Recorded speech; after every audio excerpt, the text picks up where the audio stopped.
Mutual fund के अंदर अगर अच्छा खासा वेल्थ क्रिएट करना है, अच्छा खासा पैसे बनाना है, तो हमें कितने सालों तक इंतजार करना पड़ेगा, यानी कितने सालों तक हमें म्यूचुअल फंड के अंदर इन्वेस्टेड रहना पड़ेगा। आपको पता है कि इंडिया के अंदर इन्वेस्टर्स की संख्या दिन ब दिन बढ़ती हुई जा रही है। लोग अब नॉलेज ले रहे हैं, लोगों की जानकारी बढ़ रही है, और जैसे जैसे लोगों की जानकारी बढ़ रही है वो म्यूचुअल फंड स्टॉक मार्केट की तरफ आ रहे हैं, और जैसे जैसे लोग आ रहे हैं वैसे वैसे इस तरह के सवाल बढ़ रहे हैं, क्योंकि बहुत सारे लोगों के मन में ऐसी बातें चलती रहती है कि भाई हमें कब तक म्यूचुअल फंड या स्टॉक के अंदर निवेश करते रहना पड़ेगा तो हमारा अच्छा खासा वेल्थ क्रिएट हो सकता है, या फिर अच्छे खासे अमाउंट हम पैसे बना सकते हैं। तो आज इसके ऊपर हम डिटेल से बात करेंगे। उसके अलावा गिरते हुए मार्केट में आपकी इन्वेस्टमेंट स्ट्रैटेजी क्या होनी चाहिए। जैसे अभी हाल फिलहाल के मार्केट को देख लीजिए, पिछले वीक में देखें तो पूरा ट्रेडिंग सेशन पॉजिटिव गया है, नो डाउट, तो ये एक अच्छी बात है। लेकिन उससे पहले आप देखें तो लगातार मार्केट के अंदर वोलेटिलिटी थी। ऐसा नहीं कि मार्केट के अंदर से वोलेटिलिटी इस एक हफ्ते की वजह से, एक वीक की वजह से खत्म हो गया है, अब भी है, लेकिन ठीक है, अच्छा रिजल्ट रहा पिछले वीक में। लेकिन उससे पहले आप देखें ना तो लगातार मार्केट के अंदर गिरावटें हो रही थी। तो ऐसे सिचुएशन में स्ट्रैटेजी क्या होनी चाहिए, किन स्ट्रैटेजी की बुनियाद पर आपको इन्वेस्टमेंट करने की ज़रूरत होती है। इसके अलावा और भी बहुत सारी इंपॉर्टेंट बातें होने वाली है जो कि आज की इस वीडियो में हम करेंगे। तो ऑफ कोर्स वीडियो बहुत इंटरेस्टिंग होगी। अगर आपको इस तरह की वीडियो देखना ज़्यादा अच्छा लगता है, पसंद है, तो आप इस वीडियो को लाइक कर सकते हैं और चैनल को आप बिल्कुल फ्री में सब्सक्राइब कर सकते हैं, जिसके लिए आपको कोई भी पेमेंट करने की ज़रूरत नहीं, बिल्कुल फ्री है और हमारा सपोर्ट भी हो जाएगा। तो चैनल को ज़रूर सब्सक्राइब कर ले, लाइक करके ज़्यादा से ज़्यादा शेयर कर दीजिए। हम मुद्दे पर आते हैं। सबसे पहले सर अगर हम बात करें कि भाई अच्छा खासा अगर हमारे को पैसे बनाना है, क्योंकि हम बराबर सोचते हैं ना और सुनते हैं ना कि म्यूचुअल फंड सही है, इस न्यूज़ के ऊपर कई मरतबा जो है ना, एक मरतबा FIR भी हो गया था, समझ रहे। उसके बाद बातें आगे बढ़ती रही और बहुत सारे एडवर्टाइजमेंट वगैरह आप सुनते हैं कि भाई यहाँ पर आप पैसे बना सकते हैं, वेल्थ क्रिएट कर सकते हैं। बहुत सारे फिनेंशियल एडवाइज़र, टीवी शोज़, उसके अलावा अलग अलग जगहों पे मतलब इस तरह की बातें सुनने को मिलती है। तो लोगों का एक माइंड सेट तैयार होता है कि भाई आखिर यहाँ पर है क्या जिसकी वजह से यहाँ पर अच्छा खासा वेल्थ क्रिएट किया जा सकता है, और अच्छा खासा वेल्थ अगर क्रिएट करना है तो हमें कितने सालों तक इंतज़ार करना पड़ेगा। देखिए कितने सालों तक इंतज़ार करना पड़ेगा, इस चीज़ को आप समझिए। फाइनल फिक्स क्या कहा जा सकता है इसके बारे में हम बात करेंगे बाद में, लेकिन पहले आप कुछ जो चीज़ें हैं उसको आपको समझनी ज़रूरी है। देखिए सबसे पहली चीज़ तो यह है कि ज़्यादा रिटर्न्स आपको चाहिए तो आपको ज़्यादा पैसे लगाना पड़ेगा।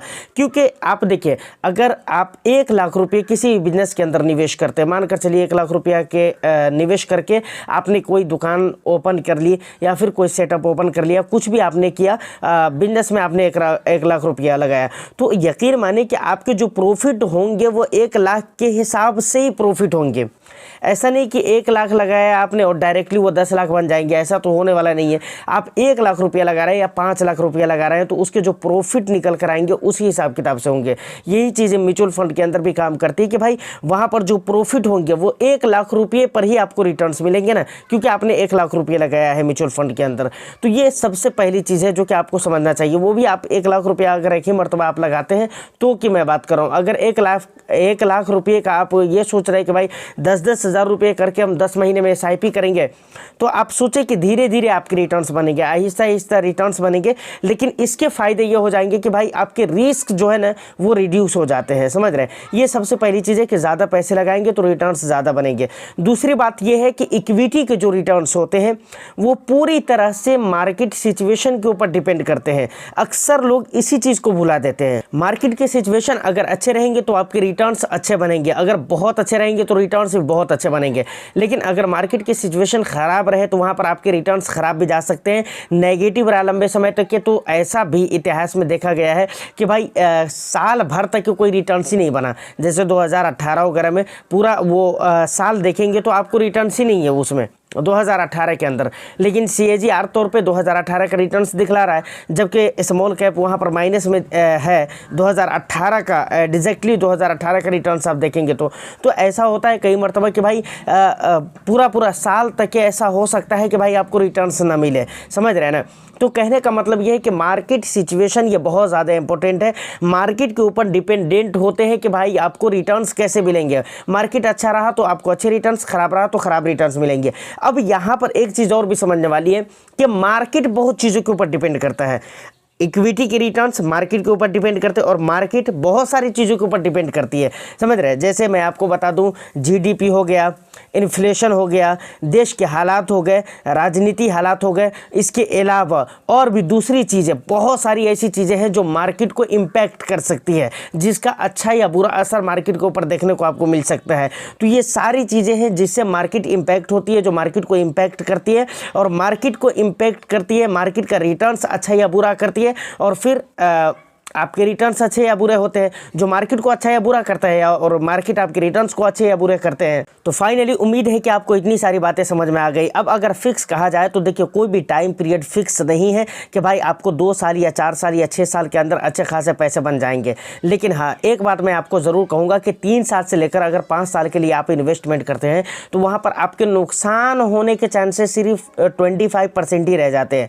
75% चांस हो जाते हैं कि आप प्रॉफिट में ही रहेंगे। और 7 ईयर्स का टाइम पीरियड ऐसा टाइम पीरियड है जिसके बारे में ये कहा जाता है कि भाई इतिहास के अंदर एक भी ऐसा 7 ईयर्स का इन्वेस्टर्स नहीं है, मतलब एक भी ऐसा इन्वेस्टर्स नहीं है जिन्होंने 7 ईयर के लिए निवेश किया हो और 7 ईयर्स तक के कंटिन्यू बन कर रहा हो मार्केट के साथ और उसके रिटर्न्स ना बने हो। मतलब नुकसान के जो चांसेस होते हैं वो बिल्कुल 0/0 हो जाता है, बिल्कुल 0 हो जाता है, समझ रहे हैं ना। वहाँ पर प्रॉफिट ही होते हैं। हाँ, आपको प्रॉफिट जो होंगे, रिटर्न्स जो बनेंगे वो थोड़े कम या ज़्यादा हो सकते हैं, लेकिन नुकसान तो नहीं होगा। तो इसलिए सबसे अच्छी चीज़ है कि भाई आप लंबे समय तक के निवेश करें और अपने रिस्क एपिटाइट को देखते हुए निवेश करें। और लंबे समय तक अगर आप निवेश करते हैं ना, तो मैंने आपको कहा ना कि मार्केट बहुत सारी चीज़ों के ऊपर डिपेंड करता है। रिटर्न्स मार्केट के ऊपर डिपेंड करते हैं और मार्केट बहुत सारी चीज़ों के ऊपर डिपेंड करता है। अब कुछ भी सिचुएशन बनेगी, अगर आपके पास समय लंबा है तो वो सारी चीज़ें मैनेज हो जाएगी, वो सारी चीज़ें मेकअप हो सकती है, समझ रहे हैं ना। अब देखिए, गिरते हुए मार्केट के अंदर आपको कैसे निवेश करना चाहिए, वहाँ पर इन्वेस्टमेंट स्ट्रैटेजी आपकी क्या होनी चाहिए, इसके ऊपर ऑलरेडी मैं बहुत सारी वीडियोस के अंदर बात कर चुका हूँ। लेकिन ठीक है, फिर एक मरतबा अगर ज़रूरत पड़ी है तो मैं आपको बताता हूँ। कोशिश मेरी यही रहेगी कि भाई जितना अच्छा से अच्छा हो सके मैं आप तक बातें पहुँचा सकूँ और अच्छे से एक्सप्लेन कर सकूँ। देखिए, गिरते हुए मार्केट के अंदर अगर आप बिल्कुल फ्रेशर हैं, बिल्कुल न्यू इन्वेस्टमेंट अगर आप करना चाह रहे हैं, आपकी कोई भी पोर्टफोलियो बनी हुई नहीं है, तो आप ये सोचें कि भाई हमें ऐसे पोर्टफोलियो बनाना है जो हमारे रिस्क के मुताबिक हो। सबसे पहली चीज़ तो यही है, और ये चीज़ बार बार बोलना ही पड़ेगा क्योंकि चीज़ ही ऐसी है, सवाल ही ऐसा है कि बार बार इस वर्ड को दोहराना ही पड़ेगा। रिस्क एपिटाइट, समझ रहे हैं ना, कि आप अपने रिस्क के अकॉर्डिंग ही आप अपनी पोर्टफोलियो को बनाएं। ये सबसे पहली चीज़ है। वहाँ पर इन्वेस्टमेंट जो आपको करनी है, आपको पता है कि 2 तरीके से आप इन्वेस्टमेंट कर सकते हैं, लमसम और SIP। तो आप कोशिश करें कि आप SIP के ज़रिए निवेश करें। SIP के ज़रिए निवेश करने का मतलब ये होता है कि आपको मौका मिल जाएगा मार्केट के मल्टीपल लेवल्स पे इन्वेस्टमेंट करने का, जिससे आपको बहुत ज़्यादा फ़ायदा होगा। कभी आपको सस्ती NAV भी मिल सकती है और कभी थोड़ी महंगी भी मिल सकती है, और ओवरऑल जो रिज़ल्ट आएगा बाद में चलकर वो अच्छे रिज़ल्ट आने के चांसेस होते हैं, समझ रहे हैं ना।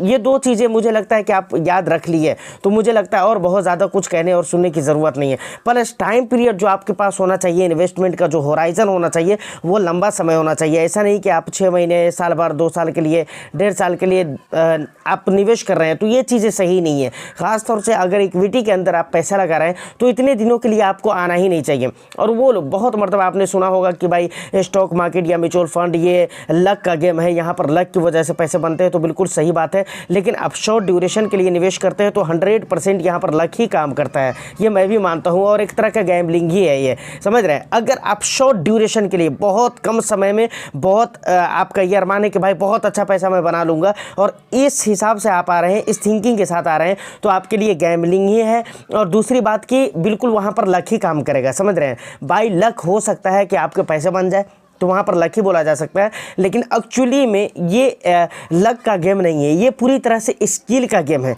कुछ हद तक के लक भी काम करता है, लेकिन अगर देखा जाए तो स्किल वाइज अगर आप काम करते हैं, यानी एक रियल स्ट्रैटेजी के जरिए आप मार्केट के अंदर जब आते हैं, वहाँ पर निवेश करते हैं, तो 100% आपके पैसे बनते ही बनते हैं, समझ रहे हैं। और आपको लंबा समय देना है, फिर वहाँ पर लक की बात नहीं होती है, फिर वहाँ पर स्किल भी शामिल होती है और वहाँ पर ज़्यादातर जो मैटर करती है वो स्किल मैटर करती है। तो ये बातें तो उनके लिए हो गई जिनकी पोर्टफोलियो बिल्कुल नहीं बन रही है। लेकिन आप अगर पोर्टफोलियो बना चुके हैं और आपको लगता है कि भाई हमारे पोर्टफोलियो बिल्कुल सही है हमारे हिसाब से, तो वहाँ पर आपको बहुत ज़्यादा कुछ करने की ज़रूरत नहीं है। बस आप अपनी इन्वेस्टमेंट के साथ बने रहे। लमसम आप कर रहे हैं तो लमसम आप कम करिए, कोशिश यह करिए कि थोड़ा थोड़ा करके हम लमसम करें। SIP जैसी चल रही है वैसे आप चलने दीजिए। और दूसरी बात, अगर आपको लगता है कि पोर्टफोलियो सही बनी नहीं हुई है तो आप वहाँ पर सबसे पहले पोर्टफोलियो को दुरुस्त करिए, सही करिए, उसके बाद आप अपने इन्वेस्टमेंट को चलने दीजिए जैसा चल रहा है वैसा। और बाकी जहाँ पर ज़रूरत है रिडीम करने को, पोर्टफोलियो दुरुस्त करने का, तो यही मतलब है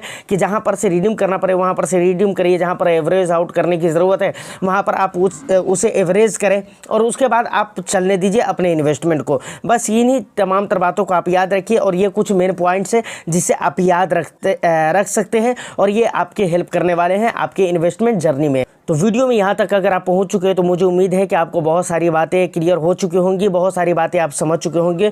बस एक लाइक कर दीजिए वीडियो को और शेयर कर दीजिए। चैनल को अगर अभी तक आपने सब्सक्राइब नहीं किया है तो चैनल को भी ज़रूर सब्सक्राइब कर लें और आपका जो भी वैल्यूएबल फीडबैक हो आप मुझे कमेंट सेक्शन में ज़रूर बताइएगा। मैं फिर मिलता हूँ किसी नेक्स्ट एंड इंटरेस्टिंग वीडियो में। जब तक के लिए all the best. Thank you for watching.